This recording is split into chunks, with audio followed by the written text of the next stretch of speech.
That gospel reading is one that really doesn't settle well in my heart oftentimes, because I just fixate on that piece of, if you love father and mother more than me, then you're not worthy of me. And that's hard because, I know that's not the case for everybody, but in particular, I love my parents. Maybe in my teenage years, not so much, but I very much care about them. I love them immensely. I love getting to see them whenever I get to do all of those kinds of things.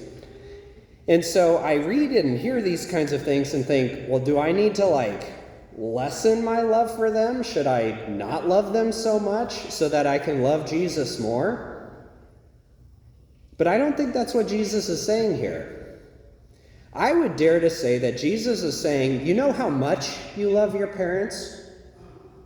You as parents, do you know how much you love your children? How much you're willing to do whatever it takes for them? Good. Keep loving them with that ferocity and intensity. And then love me even more. It's not about lessening our love, but increasing our capacity to love.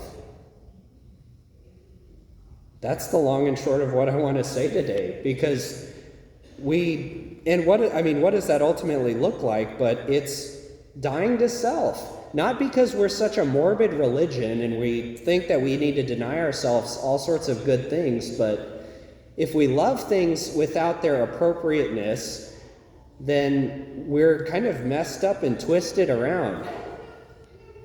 We love things in the world, we enjoy them to their fullest, because they give pleasure and whatever else. We love the people in our lives. We even strive to love our enemies.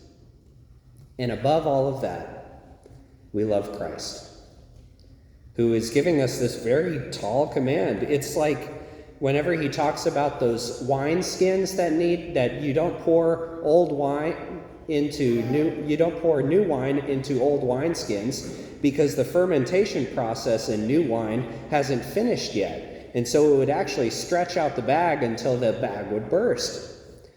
So we have to continue to stretch that capacity to love.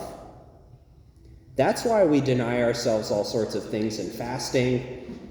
That's why we spend intentional time in prayer with the Lord, because we don't love him enough yet. This life is training ground for that day whenever we get to be with him forever in heaven. And so we have to remember truths like that are in the second reading today. Brothers and sisters, are you unaware that we who are baptized into Jesus were baptized into his death? We're dying in so many ways so that we can love more.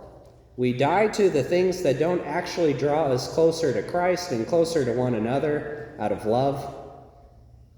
We die to those sinful behaviors and actions and desires. And we learn to love even more deeply. But the best way, then, I think really the only way that we can start to love Jesus more is by frequent prayer.